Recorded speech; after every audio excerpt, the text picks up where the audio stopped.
আমি আমার বোন আর আমার হাজব্যান্ড একসাথেই ঘুমাইছিলাম। মনে করেন দরজা দিয়েই ঘুমাইছি।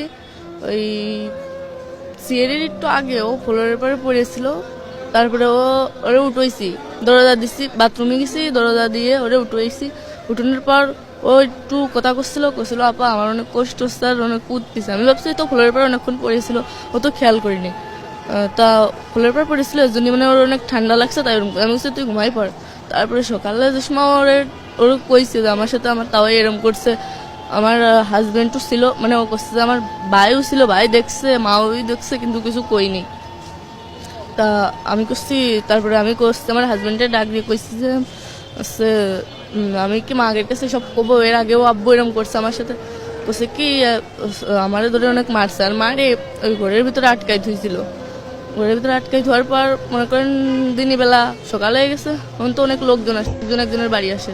তারপরে সকালে হওয়ার সাথে সাথে ঘর খুলে দিচ্ছে, আর আমার কইছে যাতে কিছু না কই।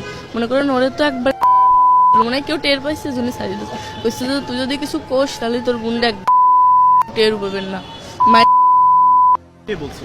মানে বাড়ির সবাই মিলে একসাথে কইছে, তাহলে সবাই মিলে যদি একসাথে এরকম করে আমি কোনে যাবো, বাড়িতে একা আর কাছে ফোন উঠতেছে না। তারপর বাড়ির আশেপাশের লোক আসে দেখি আসি এরম করতেছে, জ্ঞান হারাই ফেলছে আর কেরম মুখ দিয়ে গেজা উঠতেছে। তারপর আমি সেই সময় ফোন নিয়ে আম্মুরে ফোন দিছি। সবাই কইছে, আমার শাশুড়ি তারপরে সবাই কর পরে নিয়ে গেছে হসপিটালে। নেওয়ার পরে আম্মুরা যেই গেছে, আমার আম্মুরা সেই সময় আমার শাশুড়ি দেহেই পলাইছে। আর বাড়িতে আমার শ্বশুর ছিল, আমার দেবর ছিল, আমার হাজবেন্ড ছিল, ওনারা তিনজনই পুলিশ গেছে আর পলাইছে। মানে বেশি যে সময় লোক হয়ে গেছে সেই সময় পলাইছে। আর আমার সাথেও এরকম এর আগে একবার হয়েছে। তা আমি বাড়িতে জানাইছি, আম্মুরা মনে করেন বিশ্বাস করেছে আমার আম্মুরা, কিন্তু মান সম্মানের বইতে আমার আবার বুঝে পড়ে দিয়ে পাঠাইছে। আর ফোনে কইছি, অনেকেও বিশ্বাস করিনি। আমার হাজবেন্ডে কলেই আমি যদি কই যে আব্বু আমার সাথে এরকম করে, তাহলে আমার ধরে খালি মারে, কয় কি তোরে মারবানে। মানে আমার বোন যদি সেদিন আমার সাথে না থাকতো, মনে করেন সেদিন আমার সাথে ওরকম কিছু হতো। এর আগে কিরকম করছে আপনার সাথে একটু? মনে করেন আমি বাথরুমে আইছি, আব্বু আমার মানে আমার শ্বশুর আমাদের পিছন থেকে জড়াই ধরছে। মানে ও কিছু করতে চাইছিল, কিন্তু মানে মনে করেন সেই সময় বেশি রাত না, রাস্তাতে লোক যাচ্ছিল, এর জন্য কিছু করিনি।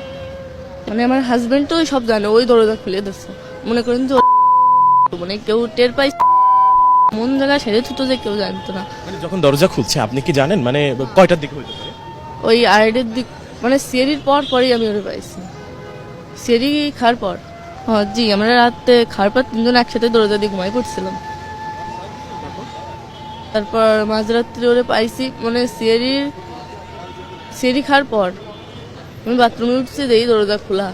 তারপরে ও করছিল যে আপা আমার অনেক কষ্ট হচ্ছে। আমি ভাবছি ফ্লোরের পর পড়ে রয়েছে, এর জন্য ওর ওরম লাগতেছে। বলছি তুই ঘুমাই পড়। সকালেও করছে আমার সাথে, তাও এরম করছে। ভাই দরজা খুলে দিচ্ছে, কিন্তু ভাই ওসে কিছু কই নেই। মানে কথা কথি পারতেছে না, অনেক কষ্ট হচ্ছে, আমি বুঝতেছি। আমি যে মা আগের কাছে ফোন দেবো, ফোন টোন কেউ কিছু দিতে দিই নেই। আর করছে যে তুই যদি কারোর কাছে কোষ কিংবা তোর বাপ মার কাছে ফোন দিস, তাহলে করলাম তোর বোনরা যেটুকু আছে, কেউ কি চায় তার বোনরে হারাতি? হাজার কষ্টের ভিতরেও কেউ চায় না যে তার নিজের বোনরে হারাতি। সে তোমার নিজের বোন, তাহলে ওর সাথে বেশি কষ্ট মনে করেন যে আমার বাড়িতে আমি জানিও কিছু করতে পারিনি।